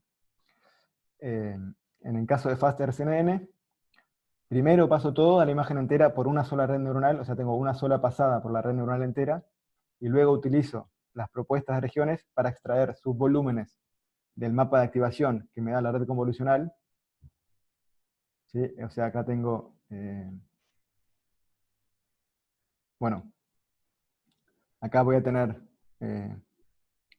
los subvolúmenes de ese mapa de activación, voy a transformarlos para que tengan todos el mismo tamaño y se los voy a pasar a una segunda red neuronal, que antes la habíamos visto como una red totalmente conectada, acá está como una red convolucional, pero es un poco la misma idea. Yo tengo un mapa de activaciones de tamaño fijo, o sea, le podría hacer pasar tanto por una red convolucional como por una red totalmente conectada, y a partir de ahí hago la clasificación y la regresión de Bounding Box. Entonces la idea es usar, obviamente para esta segunda etapa, redes mucho más chicas, o sea, de muy pocas capas. Entonces, en definitiva, acá tengo una sola pasada por la red pesada y varias pasadas por la red simple. Acá tengo varias pasadas por la red pesada. Tanto esta como esta, es la red que preentreno en ImageNet, que puede ser alguna de las arquitecturas que vieron en la clase pasada, como AlexNet, BGG, ResNet, etc. ¿Está? Entonces, comparando RCNN y FastRCNN, bueno, y otro método que se llama Spatial Pyramid Pooling, no lo vamos a ver en detalle, pero bueno, acá lo interesante es ver que de RCNN a FastRCNN se hizo un salto enorme, en un orden de magnitud, en tiempo de entrenamiento y mucho más en evaluación, ¿sí? Fíjense que en evaluación RCNN requería recortar los 2000 pedazos de la imagen, pasar cada uno de los 2000 pedazos por una red, es un total, llevaba unos casi 50 segundos por cada imagen, y de ahí se baja a 2,3 segundos por imagen. Y lo que se ve en la diferencia entre azul y rojo es sacando, digamos, sin considerar la parte del algoritmo que hace la propuesta de regiones, aquel algoritmo de Selective Search. O sea que sin contar esa parte, el FastRCNN llevaría 0,32 segundos por imagen, o sea, también un orden de magnitud más rápido. O sea, claramente hay un problema o sea, el cuello de botella en el tiempo de ejecución ahora está en encontrar esas propuestas de regiones. Entonces, los mismos autores, o sea, siempre son, fíjense que en todos estos papers hay dos investigadores que aparecen recurrentemente, que son Kai-Ming He, que ya lo habíamos visto en ResNet, y lo habíamos visto en la inicialización de Kai-Ming, y Ross Girschik, ¿sí? Ellos dos trabajaron a la par, o sea, trabajaron en tándem, digamos, también con otros autores, pero siempre están ellos dos, y bueno, durante años fueron los que realmente hicieron avanzar el área de detección de objetos con redes neuronales. Es impresionante la cantidad de contribuciones que hay de ellos dos. Entonces, en esta nueva versión del proceso que se llama Faster RCNN, la idea es no usar el algoritmo separado de propuesta de regiones, sino usar la propia CNN, ¿sí? El propio, lo que se llama el backbone, o la red CNN que ve al principio la imagen entera, para que nos sugiera las posibles regiones. Entonces, a esa parte se le conoce como Region Proposal Network, o RPN. Entonces ahora el algoritmo va a tener 4 funciones de costo. Por un lado, una función de costo que me va a hacer entrenar la red para predecir posibles regiones de objetos. Otra función de costo que refina el bounding box de esas propuestas. Y después las dos que tenía antes, que son la de clasificación y la de refinamiento del bounding box del objeto.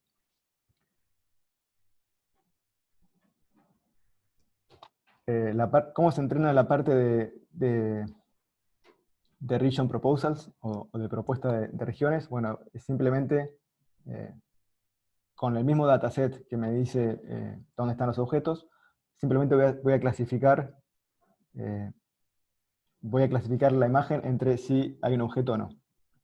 ¿Tá? Y esto lo vamos a hacer parándonos en un píxel, de vuelta tipo sliding window, y vamos a considerar distintas formas de ventana, ¿sí? De ventana deslizante, considerando que los objetos pueden tener distintos factores de forma y distinto tamaño, ¿no?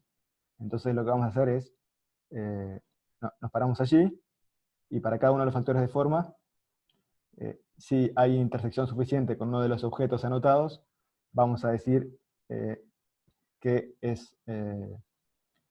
le asignamos una etiqueta positiva, o sea, ahí hay un objeto. Y si no, etiqueta negativa, ahí no hay un objeto. Esto lo hacemos con, bueno, a partir del feature map de la red convolucional de backbone que ve toda la imagen, le agregamos una capa intermedia de dimensión 256 y vamos a predecir, por un lado, 2 veces K-scores. K es el número de tipos de ventanas que voy a probar, y 2 es porque tengo positivo o negativo. Y bueno, y también, como decía, hay otra loss que hace el refinamiento de estas ventanas. De esta forma, muy simple, entreno la red para que también me prediga dónde puede haber potencialmente un objeto.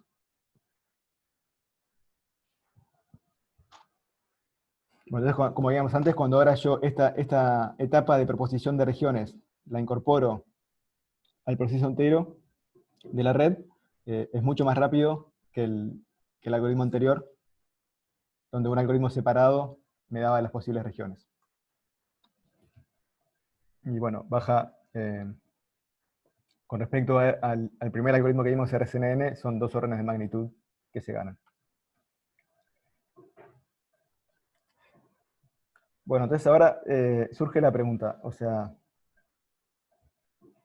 siempre estamos hablando de 2 etapas, ¿no? Una etapa donde obtengo propuestas para las regiones, y una etapa donde clasifico y refino cada una de esas regiones. Entonces una pregunta natural a plantearse es si es necesario hacer las 2 etapas, o si directamente se puede hacer todo en una sola etapa. Y eso es lo que proponen los métodos que se conocen como Single Stage Detection.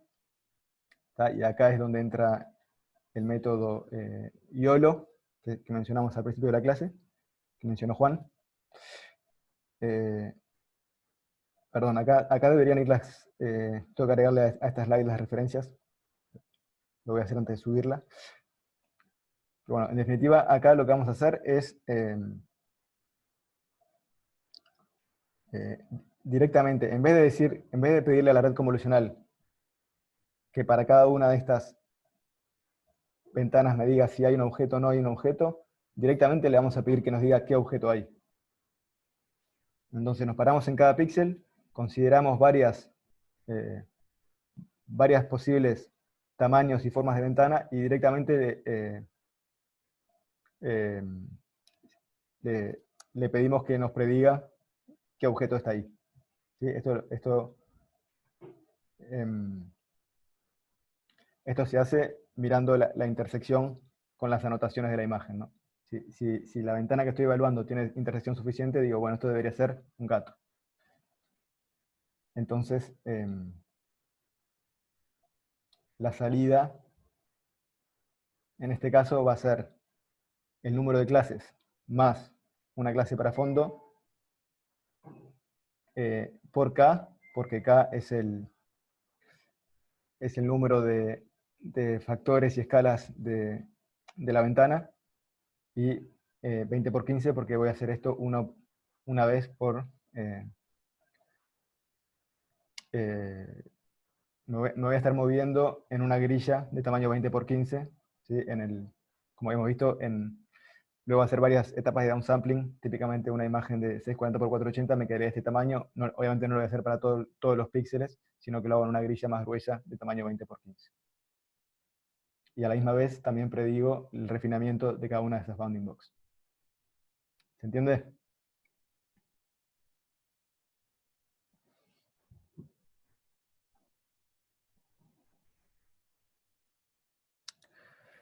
Bien, entonces, vamos a ver esto primero. En resumen, tenemos dos familias de métodos a grandes rasgos, una que tiene 2 etapas, ¿sí? Y otra que tiene una sola etapa. En las 2 etapas consisten en, primero, obtener regiones candidatas y luego clasificarlas y refinarlas. ¿Sí? La versión más primitiva, entre comillas, que vimos es esta, donde a partir de las regiones candidatas recortamos la imagen y pasamos cada recorte a una red convolucional. Y a partir del feature que extrae esa red convolucional, hacemos la clasificación y el refinamiento. La segunda opción que vimos es pasarle la imagen entera a una red convolucional que llamamos backbone, y de ahí, utilizando las propuestas de regiones, extraer subvolúmenes de los mapas de activación del backbone y clasificarlos. O sea, a diferencia de esta, en vez de pasar la red pesada para cada una de las subimágenes, pasamos la red pesada para la imagen entera y pasamos redes más livianas para cada una de las regiones. Y después estaba la opción de no usar un algoritmo externo para la proposición de propuestas, de regiones, perdón, sino hacerla con la propia red de backbone, y eso aceleraba muchísimo el proceso. Y por último vimos el caso en que hacemos todo en una sola etapa, ¿sí? En la propia etapa, en vez de pedir a la red que nos proponga regiones, clasificando si hay un objeto o no, directamente le pedimos que nos diga no solo si hay un objeto, sino qué objeto es. Sí, o sea, esto es equivalente a lo que era el entrenamiento que habíamos visto de la Region Proposal Network, que solo le pedíamos predecir si había objeto o no, que además nos diga qué objeto hay. Entonces, si vemos cómo se comparan estos métodos, bueno, perdón que acá quedó truncada la imagen, pero lo que tendríamos aquí sería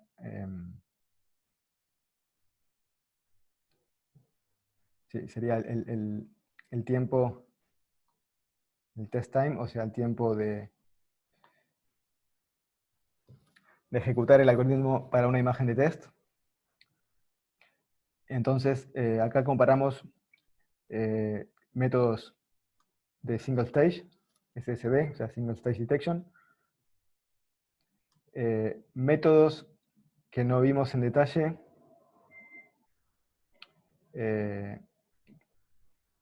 pero que, a ver,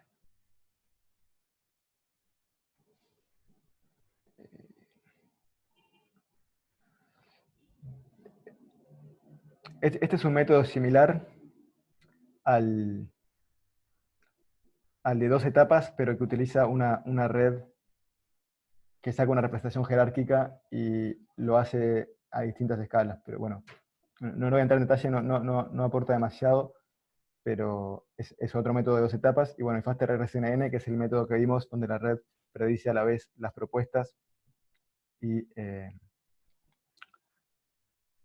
a la vez clasifica cada una de las regiones. Entonces, lo que vemos es que estos métodos que usan 2 etapas son más lentos, obviamente, pero en general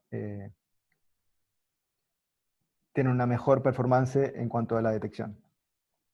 En contraposición, los métodos de una etapa, tipo SSD, son mucho más rápidos a un costo en la performance.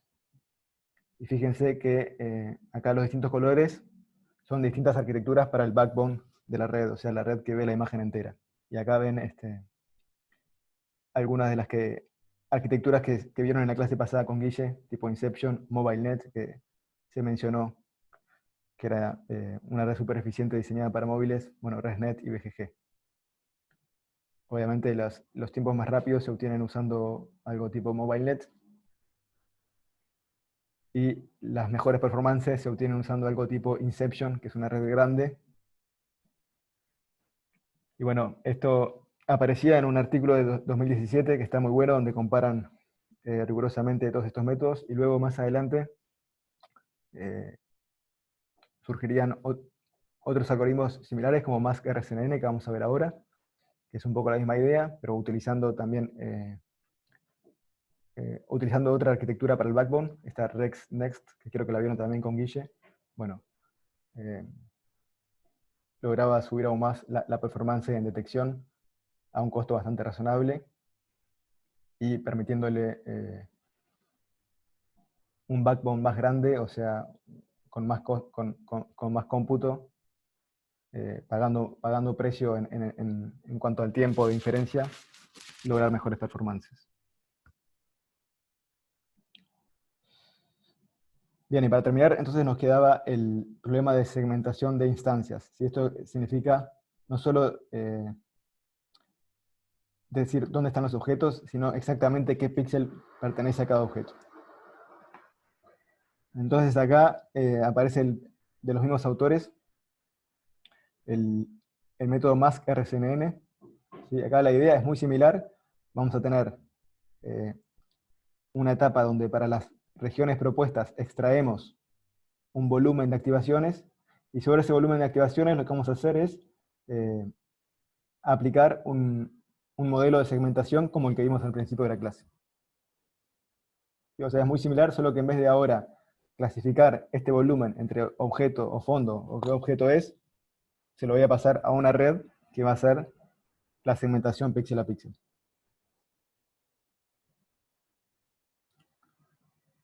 Y esto se puede hacer en combinación con lo anterior. O sea, se acuerdan que en lo anterior recortábamos ese volumen con el Region of Interest Pooling, recortábamos el volumen, nos quedaba un tamaño fijo, se lo pasábamos a un clasificador, o se lo pasábamos a otra parte del modelo que nos daba la clasificación y la regresión del bounding box.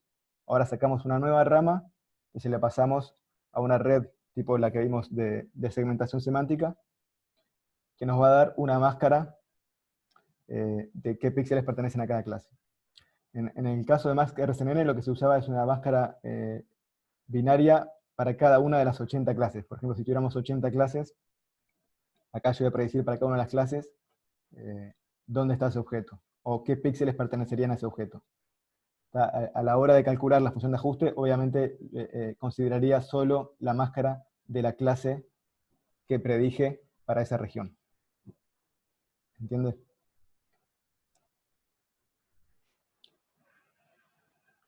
Bueno, y estos son ejemplos de resultados del algoritmo Mask RSNN, que están bastante impresionantes. O sea, fíjense que ahora el algoritmo me dice para una región dada qué objeto hay, y además me dice para ese objeto cuáles son exactamente los píxeles que le pertenecen. Y eso permite hacer esta segmentación por instancia. Fíjense que acá tengo varias instancias del objeto persona y tengo segmentado píxel por píxel cuál es cada persona.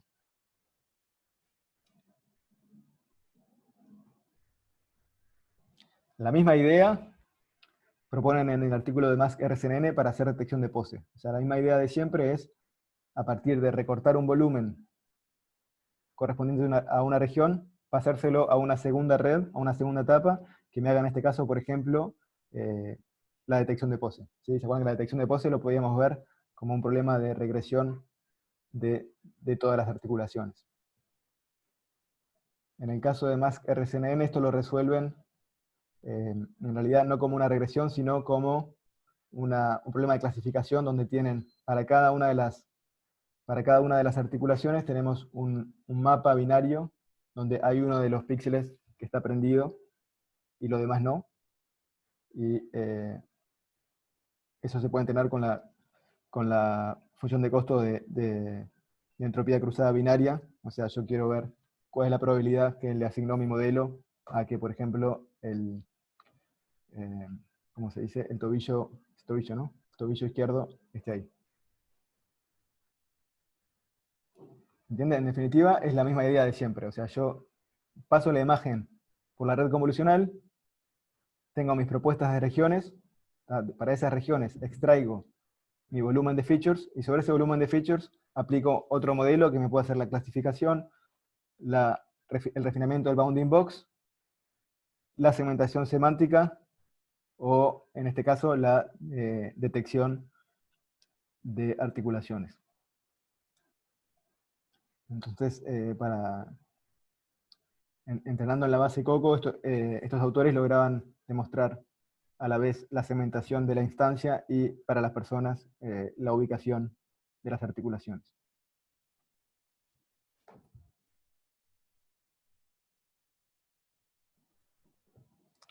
Bien, de los mismos autores hay un paper del año pasado que se llama Panoptic Segmentation. Ellos llaman Panoptic Segmentation a algo que sería la combinación de segmentación semántica con segmentación por instancias. O sea, la diferencia ahí es que la segmentación semántica clasificamos todos los píxeles de la imagen, y esto es lo que vimos en la primera mitad de la clase con esa red que hacía cuello de botella. La segmentación por instancia segmenta dentro de cada región propuesta. Bueno, la combinación de las dos cosas es lo que llaman en este artículo segmentación panóptica.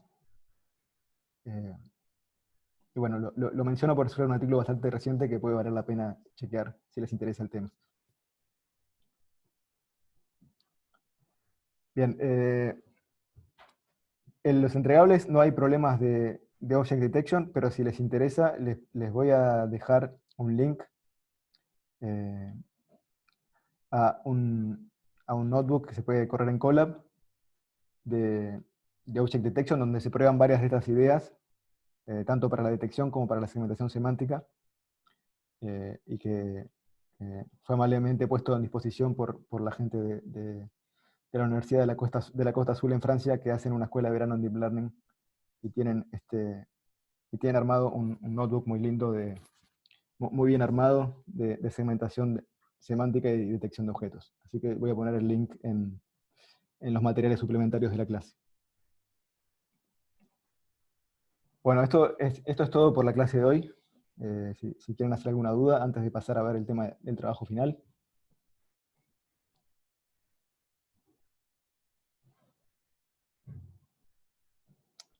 ¿No quedaron dudas? ¿Fui muy rápido? ¿Se entendió algo? ¿Quedaron las ideas generales? Se entendió, sí. Está perfecto. Gracias, José.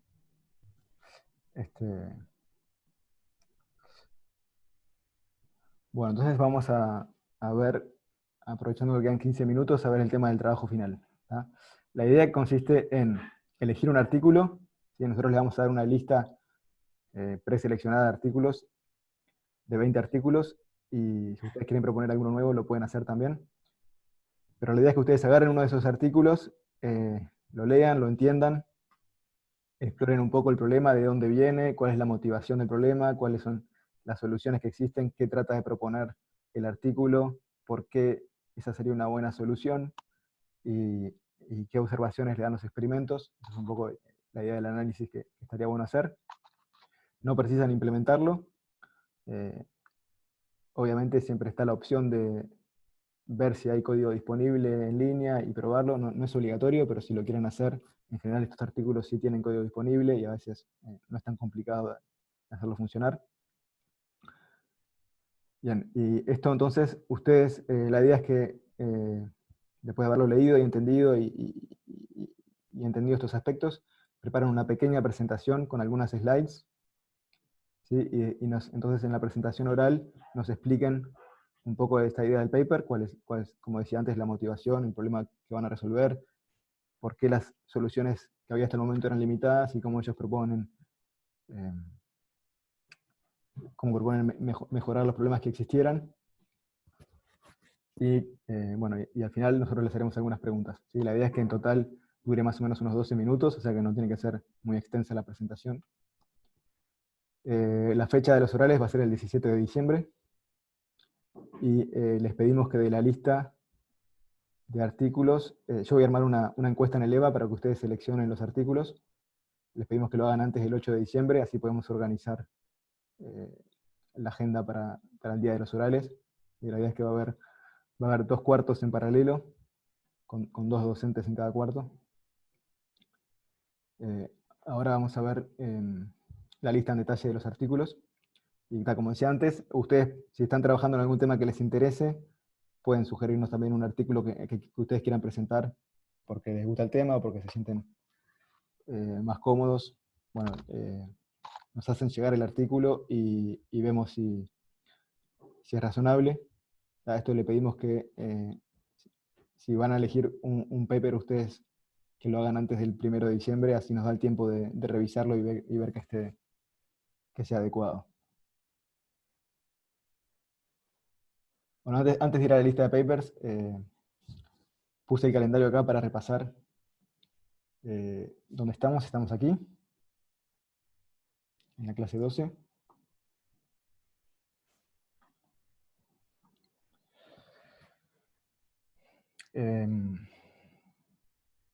Como decía, el oral va a ser el último día, 17 de diciembre.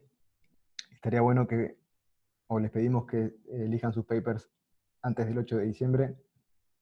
Y si van a sugerir sus propios papers, que lo hagan antes del martes 1 de diciembre.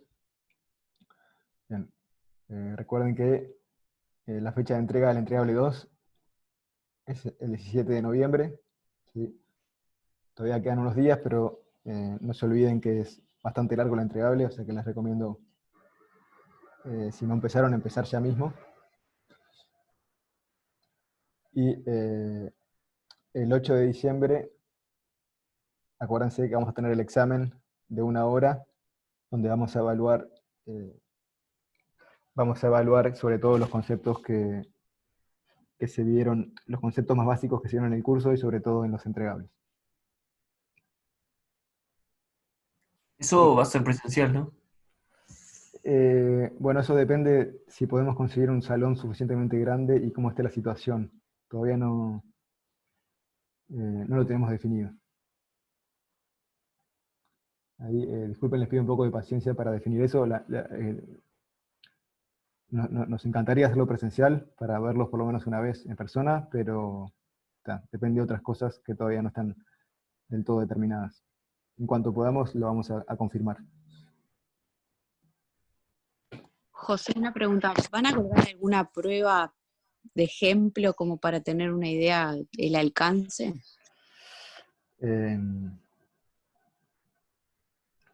No pensábamos porque, o sea, no se me ocurre cómo hacerlo. O sea,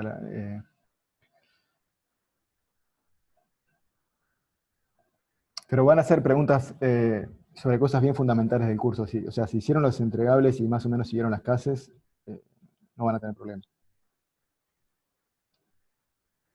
Bárbaro, gracias. Bueno, voy a abrir la lista de papers. A ver si paro de compartir esto.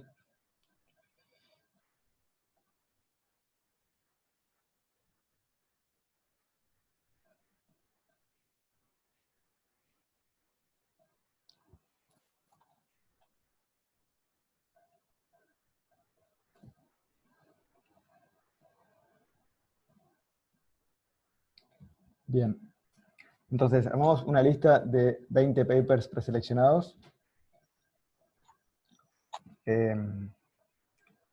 Los elegimos de las principales conferencias de visión artificial o de Deep Learning o de Machine Learning. Y tenemos, casi todos los papers son sobre todo de problemas de visión artificial. Si bien hay temas que vamos a dar en el curso que no son exactamente de visión, pero bueno, la mayoría de los papers en esta lista sí lo son. Y tenemos papers más aplicados y al final papers más teóricos para el que le interese más la matemática o la teoría que la aplicación. Primer paper, Unsupervised Learning of Probably Symmetric Deformable 3D Objects from Images in the Wild. Este paper ganó el mejor paper, o sea, el premio Best Paper Award, que todos los años se da en la conferencia CVPR, Computer Vision and Pattern Recognition, que se considera como la principal conferencia del área. O sea, este award vendría a ser como el paper del año en Computer Vision. ¿Sí? En este paper lo que hacen los investigadores es un método para, a partir de una imagen estática, inferir la forma en 3D del objeto que está en la imagen. Y además, también, lateralmente, con el mismo método, hacen predicción de simetrías. El segundo paper es fíjense que es de los mismos autores de los métodos o sea, ahí están estos dos autores, Kai-Ming He y Ross Girshick, que son los que hicieron todas estas contribuciones en detección de objetos que vimos hoy. En este caso, el paper está muy bueno, es sobre aprendizaje de representaciones de imágenes sin etiquetas, o sea, unsupervised, sin supervisión. También es de CVPR de este año. El tercer paper es un artículo de detección de macheo o reconocimiento de caras, ¿sí? Que es una aplicación que es bastante usada, tal vez algunos de ustedes lleguen a usarla en el trabajo. Y bueno, es un paper interesante porque entra a jugar con la función de costo del softmax y la entropía cruzada y ver que se pueden proponer mejoras. El cuarto paper es un paper clásico de detección de objetos que mencionamos hoy, es el YOLO, You Only Look Once. Es un método de estos de single stage, o sea, de una sola etapa, que es lo que vimos al final de la clase. El quinto paper, CornerNet, es otro paper de detección de objetos que está interesante porque aplica una filosofía un poco distinta a la que vimos hoy. Entonces creo que puede estar interesante por ese lado. Es de SSB. SSB es la conferencia europea en Computer Vision, que vendría a rankear segunda o tercera en las conferencias anuales de Computer Vision, junto con ICCB, que es la conferencia internacional de Computer Vision, que vamos a ver por ahí también en algún paper. El paper número 6, que también es de SSB de este año, también es de Object Detection, y lo interesante es que introduce el uso de Transformers, que es una arquitectura que vamos a ver más adelante, que se usa para procesamiento del lenguaje natural. Entonces está interesante el paper porque hace un poco el bridge entre esos dos mundos. El paper número 7, SRFlow, Super Resolution Flow. Ahí es un paper de super resolución, como dice el título. Esto es para que le interese las aplicaciones en mejoramiento o restauración de imágenes. Y es un paper muy interesante por el framework teórico que establece utilizando Normalizing Flows, que es una técnica que vamos a ver de modelos generativos en un par de semanas. Pero ahí la idea es modelar el espacio de probabilidad de las imágenes de alta y baja resolución y utilizar eso para pasar de baja resolución a alta resolución. También es un paper de este año de SSB. El paper 8 es de denoising, también de restauración de imágenes, en este caso eliminado de ruido de imágenes. Lo interesante es que se hace aprendiendo también de forma no supervisada, o sea, a partir de una sola imagen. O sea, a partir de imágenes que tenemos solo imágenes ruidosas, no tenemos la contrapartida limpia para aprender, pero igual es posible resolver el problema. ese punto de vista está muy interesante.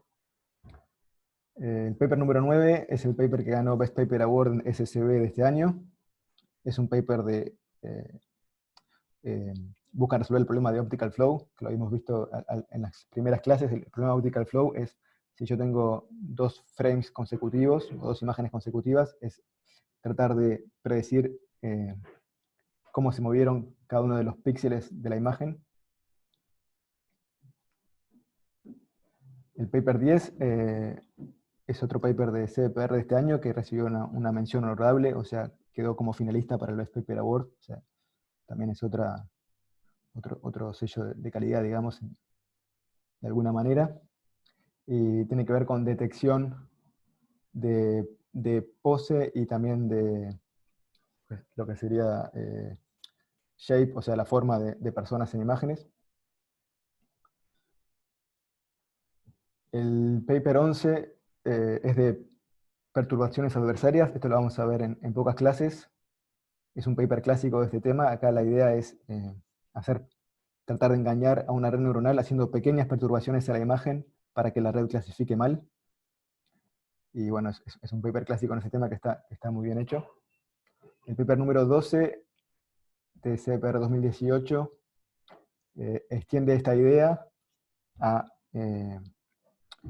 hacer perturbaciones en el mundo real. O sea, tratar de, por ejemplo, el caso típico, yo tengo, por ejemplo, un cartel de pare en la calle y le pego un pegotín que hace que el algoritmo de reconocimiento de carteles de pare lo mire como, no sé, un cartel de otra cosa. O sea, es cómo se puede atacar una red neuronal modificando el mundo real para engañar a la red.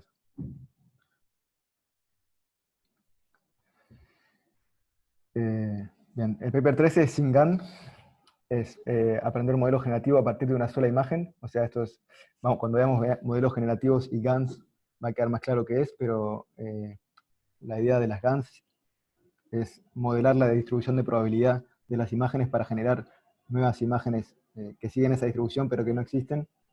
Bueno, ellos proponen hacer esto dentro de los patches de una sola imagen, y está muy interesante.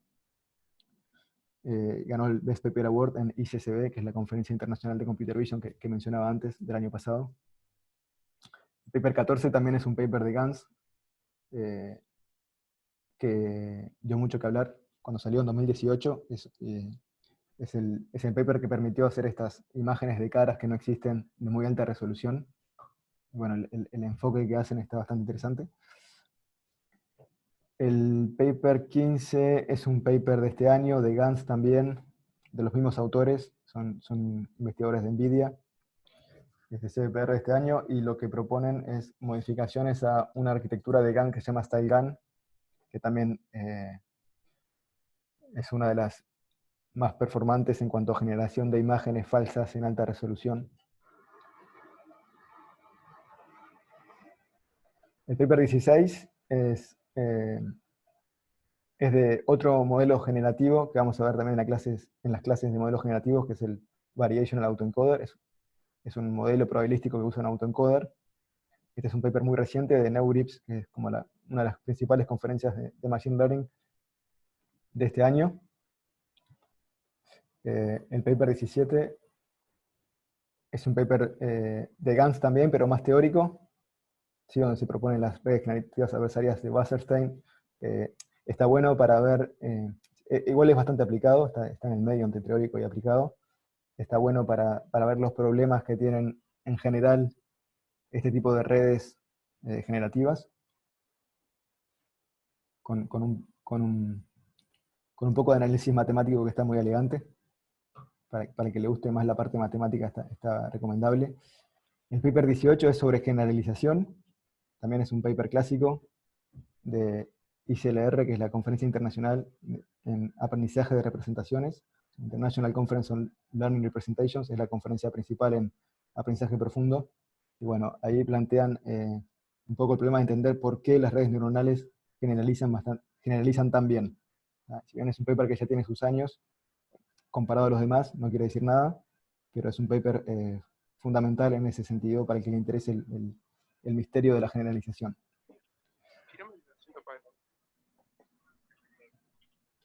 El paper 19 se llama la hipótesis del ticket de lotería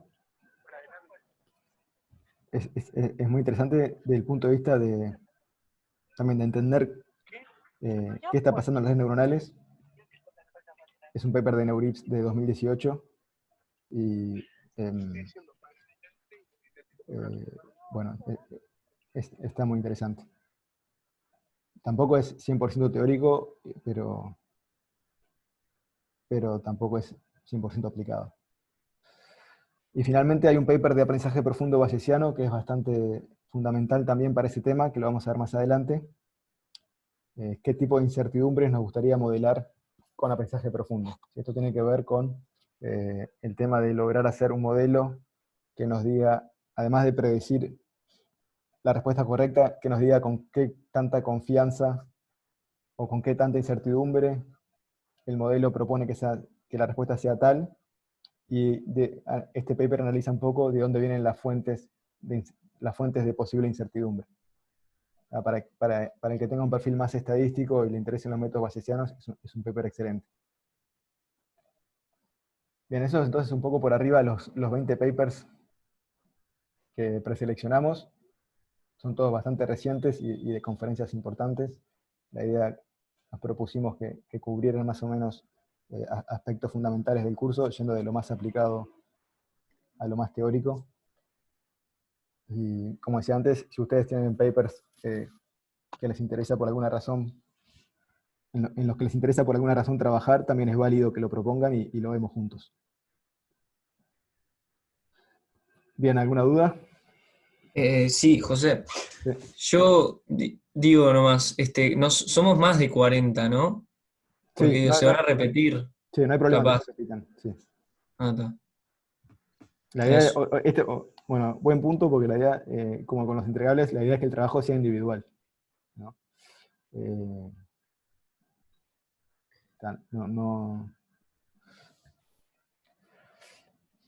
O sea, No, sí, yo lo digo porque por casualidad alguien más elija el mismo que yo, no porque lo vaya a hacer con alguien más. no. De todas maneras, o sea, en el oral va a haber preguntas y ahí va a quedar claro si, Ah, perfecto. o sea, el entendimiento de cada uno que tuvo del paper, ¿no? Para elegirlo, les decimos a ustedes, lo subimos a algún lado. Buena pregunta. Voy a armar una encuesta en el EVA y ahí ustedes, es un formulario donde ustedes dejan su elección marcada.